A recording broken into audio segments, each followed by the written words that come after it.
నమస్కారం. మన విద్యా 24/7 ఛానల్కి స్వాగతం. 6వ తరగతి నుంచి 10వ తరగతి వరకు పాఠ్యాంశాలన్నీ తెలుగులోనే స్పష్టంగా, సులభంగా అర్థమయ్యేలా వివరించడం మా ధ్యేయం. స్కూల్ పరీక్షలైనా, ఫైనల్ అసెస్మెంట్స్ అయినా, ఎస్ఎస్సి బోర్డు పరీక్షలైనా మీ విజయాలకి కావాల్సిన పూర్తి మార్గదర్శకత ఇక్కడే లభిస్తుంది. ఇక ఈరోజు పాఠంలోకి వెళ్ళిపోదాం. ఒక దట్టమైన అడవి, ఓ విశాలమైన ఎడారి, అలలతో కూడిన సముద్రతీరం, వీటన్నిట్లో కామన్గా ఏముంది చెప్పండి? చూడ్డానికి వేర్వేలుగా ఉన్నా ఇవన్నీ జీవంతో తొణికిసలాడే సంక్లిష్టమైన వ్యవస్థలు. సో ఈరోజు మన ప్రయాణం ఈ అద్భుతమైన ఆవరణ వ్యవస్థల ప్రపంచంలోకే. ఓకే, ఈరోజు మనం ఏం నేర్చుకోబోతున్నామంటే అసలు ఎకోసిస్టమ్ అంటే ఏంటో చూద్దాం. ఆ తర్వాత మడ అడవుల్లాంటి కొన్ని స్పెషల్ ప్రపంచాల్లోకి వెళ్దాం. ఫైనల్గా వీటన్నింటి వెనక ఉన్న ఎనర్జీ ఫ్లో గురించి కూడా తెలుసుకుందాం. రైట్, ఇక స్టార్ట్ చేద్దాం. ప్రకృతిని అర్థం చేసుకోవాలంటే ముందు దాని బిల్డింగ్ బ్లాక్స్ గురించి తెలియాలి కదా. అవేంటో చూద్దాం. సో ఎకోసిస్టమ్ అంటే ఏంటి? చాలామంది ఏదో ప్లేస్ అనుకుంటారు, కానీ కాదు. ఇదొక యాక్టివ్ కమ్యూనిటీ అన్నమాట. అంటే ఇక్కడ చెట్లు, జంతువులు, చిన్న చిన్న సూక్ష్మజీవులు, ఇవన్నీ వాటి చుట్టూ ఉన్న గాలి, నీళ్లు, నేల, వీటితో కంటిన్యూస్గా ఇంటరాక్ట్ అవుతూ ఉంటాయి. ఈ పదాన్ని 1935లో ఏజీ టాన్స్లీ అనే సైంటిస్ట్ మొదటిసారిగా వాడారు. ప్రతి ఈకోసిస్టంలో 2 మెయిన్ టీమ్స్ ఉంటాయన్నమాట. ఒకటి బయోటిక్ టీమ్, అంటే జీవమున్నవన్నీ. ఫర్ ఎగ్జాంపుల్ మొక్కలు, జంతువులు, మైక్రో ఆర్గానిజమ్స్. ఇక రెండోది ఏబయోటిక్ టీమ్. వీటికి జీవముండదు, కానీ ఇవి చాలా ఇంపార్టెంట్.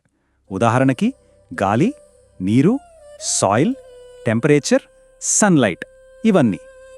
ఈ బయోటిక్ కాంపోనెంట్స్ మధ్య రిలేషన్షిప్ అంతా ఫుడ్ చుట్టూనే తిరుగుతుంది. చూడండి, మొదట ప్రొడ్యూసర్స్ ఉంటాయి, అంటే మొక్కలు. ఇవి సన్లైట్ని వాడుకొని ఫుడ్ తయారు చేసుకుంటాయి. తర్వాత కన్జ్యూమర్స్ వస్తాయి, అంటే జంతువులు. ఇవి మొక్కల్ని కానీ ఇతర జంతువుల్ని కానీ తింటాయి. ఇక ఫైనల్గా డీకంపోజర్స్, అంటే బ్యాక్టీరియా, ఫంగై లాంటివి. ఇవి చనిపోయిన వాటిని, వేస్ట్ని మళ్లీ సాయిల్లో కలిపేసి న్యూట్రియంట్స్గా మారుస్తాయి. ఇదొక కంటిన్యూయస్ సైకిల్ లాంటిది. ఈ ప్రాసెస్నే మనం ఫుడ్ చైన్ అంటాం. చాలా సింపుల్గా ఉంటుందిది. ఇక్కడ చూడండి, గడ్డిలో ఉన్న ఎనర్జీ దాన్ని తిన్న గ్రాస్ హాపర్లోకి వెళుతుంది. ఆ గ్రాస్ హాపర్ను తిన్న ఫ్రాగ్లోకి, అక్కడ నుండి స్నేక్లోకి, ఇలా ఎనర్జీ ఒక జీవి నుంచి ఇంకో జీవికి ట్రాన్స్ఫర్ అవుతుందన్నమాట. ఇది ఎప్పుడూ ఒకే డైరెక్షన్లో జరుగుతుంది. అయితే నిజ జీవితంలో ఇంత సింపుల్గా ఉంటుందా? ఉండదు కదా. అందుకే మనకు ఫుడ్ వెబ్ అనే కాన్సెప్ట్ ఉంది. ఫుడ్ వెబ్ అంటే చాలా ఫుడ్ చైన్స్ అన్నీ కలిసిపోయి ఒక పెద్ద నెట్వర్క్లా ఫామ్ అవ్వడం. ఉదాహరణకి ఒక పామును గద్ద తినొచ్చు, ముంగిస తినొచ్చు. అలాగే గద్ద పామునే కాదు, ఎలుకల్ని కూడా తింటుంది. చూసారా ఎంత కాంప్లెక్స్గా ఉందో? అందుకే ఫుడ్ వెబ్లోంచి ఒక్క జీవిని తీసేసినా మొత్తం సిస్టమ్ డిస్టర్బ్ అవుతుంది. ఓకే, ఈ ఈకోసిస్టమ్స్ అనేవి ఎప్పుడూ ఒకేలా ఉండవు. అవి కంటిన్యూస్గా మారుతూ కొత్త పరిస్థితులకు అడాప్ట్ అవుతూ ఉంటాయి. సరే, ఇంతకీ ఈ మార్పులు ఎలా వస్తాయి చూద్దాం. ఈ మార్పులు మెయిన్గా 2 రకాలుగా ఉంటాయి. ఒకటి న్యాచురల్గా జరిగేవి, అంటే తుఫాన్లు, వరదలు, అడవిలో మంటలు రావడం లాంటివి. రెండోది మనుషుల వల్ల జరిగేవి, అడవుల్ని నరికేయడం, పొల్యూషన్, సిటీలు కట్టడం, ఇలాంటి వాటి వల్ల కూడా ఎకోసిస్టమ్స్లో చాలా పెద్ద మార్పులు వస్తున్నాయి. ఇప్పుడు మనం ఒక చాలా స్పెషల్ ప్లేస్కి వెళ్దాం. భూమి, సముద్రం కలిసే చోటు. ఎక్కడైతే జీవం ఉప్పొంగుతూ ఉంటుందో ఆ ప్లేసే మ్యాంగ్రూవ్స్, అంటే మడ అడవులు. వాటి గురించి తెలుసుకుందాం. మ్యాంగ్రూవ్స్ అనేవి ఒక యూనిక్ మిక్స్చర్ అన్నమాట. ఇక్కడ ఉప్పు నీరు, మంచినీరు కలుస్తాయి. అందుకే నేలంతా బురద బురదగా ఉంటుంది. ఇది ఇక్కడి ఏబయోటిక్ కండిషన్. ఇక బయోటిక్ కాంపోనెంట్స్ విషయానికొస్తే ఈ స్పెషల్ కండిషన్స్లో పెరిగే మ్యాంగ్రూవ్ చెట్లు, రొయ్యలు, పీతలు, తాబేళ్లు, ఇలా ఎన్నో జీవులు ఇక్కడ బతుకుతాయి. ఎందుకంటే ఇక్కడ భూమి మీద నుంచి వచ్చే న్యూట్రియంట్స్, సముద్రంలోంచి వచ్చే జీవులు అన్నీ కలుస్తాయి. అందుకే మ్యాంగ్రోవ్స్ను చాలా రకాల చేపలకు, ఇతర సముద్ర జీవులకు ఒక నర్సరీ లాంటిదని అంటారు. అందుకే ఇది ఒక బయోడైవర్సిటీ హాట్స్పాట్. మరి ఇంత కష్టమైన కండిషన్స్లో మొక్కలు ఎలా బతుకుతాయి? వాటి దగ్గర కొన్ని సూపర్ పవర్స్ లాంటి అడాప్టేషన్స్ ఉన్నాయి. ప్రాప్ ఇంకా స్టిల్ట్ రూట్స్ ఏమో ఆ మెత్తటి బురదలో చెట్టు పడిపోకుండా సపోర్ట్ ఇస్తాయి. ప్న్యూమెటోఫోర్స్ అనే స్పెషల్ రూట్స్ ఉన్నాయి. వాటిని బ్రీతింగ్ రూట్స్ అని కూడా అంటారు. అవి ఆక్సిజన్ కోసం పైకి పెరుగుతాయి.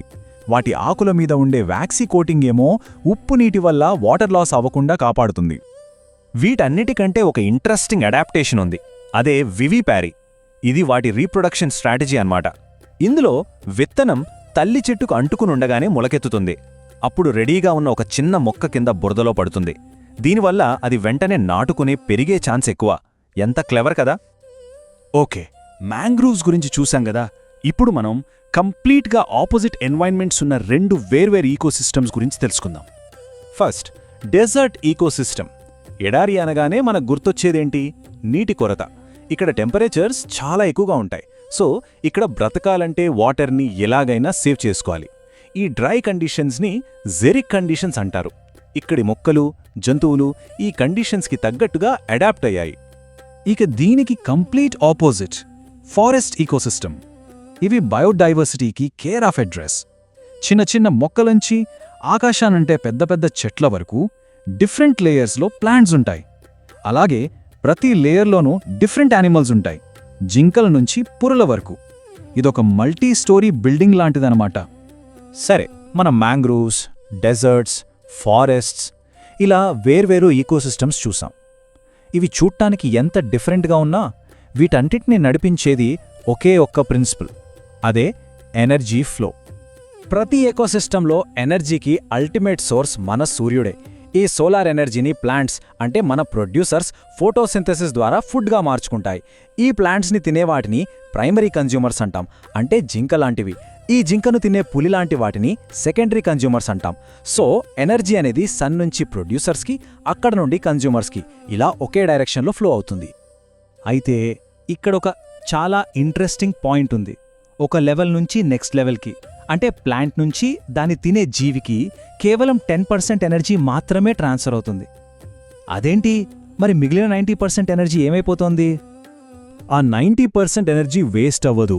ఆ జీవి తన లైఫ్ ప్రాసెసెస్ కోసం, అంటే రెస్పిరేషన్, మూవ్మెంట్, బాడీని వెచ్చగా ఉంచుకోవడం ఇలాంటి వాటి కోసం వాడేసుకుంటుంది. ఈ ప్రాసెస్లో చాలా ఎనర్జీ హీట్ రూపంలో బయటకు పోతుంది. అందుకే మనం ఫుడ్ చైన్లో పైకి వెళ్లే కొద్దీ జీవుల సంఖ్య తగ్గిపోతూ ఉంటుంది. ఎందుకంటే పై లెవెల్స్కి వెళ్లేసరికి అందే ఎనర్జీ చాలా తక్కువగా ఉంటుంది.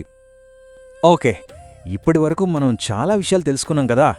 ఇప్పుడు చిన్న నాలెడ్జ్ చెక్, ఎంతవరకు గుర్తున్నాయో చూద్దామా? ఫస్ట్ క్వశ్చన్, ఫుడ్ చైన్కి ఫుడ్ వెబ్కి మధ్య ఉన్న మెయిన్ డిఫరెన్స్ ఏంటి? ఆలోచించండి. ఒకటి సింపుల్ పాత్, ఇంకొకటి inter connected paths. Next question, mangrove చెట్లు బురదలో బలంగా నిలబడడానికి, గాలి పీల్చుకోవడానికి హెల్ప్ చేసే ఆ స్పెషల్ రూట్స్ పేర్లేంటో గుర్తు తెచ్చుకోండి. లాస్ట్ క్వశ్చన్, ఒక ట్రోఫిక్ లెవెల్ నుంచి నెక్స్ట్ లెవెల్కి కేవలం 10% ఎనర్జీ మాత్రమే ఎందుకు ట్రాన్స్ఫర్ అవుతుంది? ఆ మిగిలిన ఎనర్జీ ఏమవుతుంది? గుడ్. సో మనం ఈ చాప్టర్లో నేర్చుకున్న కీ పాయింట్స్ ఏంటంటే, ఈకోసిస్టమ్ అంటే లివింగ్, నాన్ లివింగ్ థింగ్స్ మధ్య ఉండే ఒక ఇంటరాక్షన్ సిస్టమ్. ఈ లివింగ్ థింగ్స్ అన్నీ ఫుడ్ చైన్స్, ఫుడ్ వెబ్స్ ద్వారా ఒకదాని మీద ఒకటి డిపెండ్ అయి ఉంటాయి. మ్యాంగ్రోవ్స్, డెజర్ట్స్ లాంటి ఈకోసిస్టమ్స్కి వాటికంటూ యునీక్ అడాప్టేషన్స్ ఉంటాయి. అండ్ ఫైనలీ, ఎనర్జీ అనేది ఎప్పుడూ సన్ నుంచి ఒకే డైరెక్షన్లో ఫ్లో అవుతుంది, కానీ ప్రతి లెవెల్లోనూ చాలా వరకు లాస్ అవుతుంది. మన చుట్టూ ఉన్న ప్రపంచం ఇలాంటి ఎన్నో ఇంట్రెస్టింగ్ ఈకోసిస్టమ్స్తో నిండి ఉంది. వాటిని గమనిస్తూ ఉండండి, నేర్చుకుంటూ ఉండండి. ఈరోజు చూసిన పాఠం మీకు ఉపయోగపడిందని హృదయపూర్వకంగా ఆశిస్తున్నాను. ఇలాంటి మరిన్ని స్పష్టమైన, సహాయకరమైన, మార్కులు పెంచే పాఠాలు పొందాలంటే మన విద్యా 24/7 ఛానల్ను తప్పకుండా సబ్స్క్రైబ్ చేయండి. ఈ వీడియో నచ్చితే లైక్ చేయండి, మీ ఫ్రెండ్స్కి షేర్ చేయండి. మీ సందేహాలు, సూచనలు, తదుపరి నేర్చుకోవాలనుకున్న విషయాలు కింద కామెంట్స్లో రాయండి. మీ స్పందన మాకెంతో ముఖ్యం. మీ ఒక్క లైక్, ఒక్క షేర్, ఒక్క కామెంట్ కూడా ఈ చదువు వెలుగును మరింత మంది విద్యార్థులకు చేరుస్తుంది. మాతో ఉండండి. మీ నేర్చుకునే ప్రయాణాన్ని ప్రతిరోజు మరింత బలంగా, మరింత స్పష్టంగా, మరింత ప్రభావవంతంగా మార్చుకుందాం. ధన్యవాదాలు.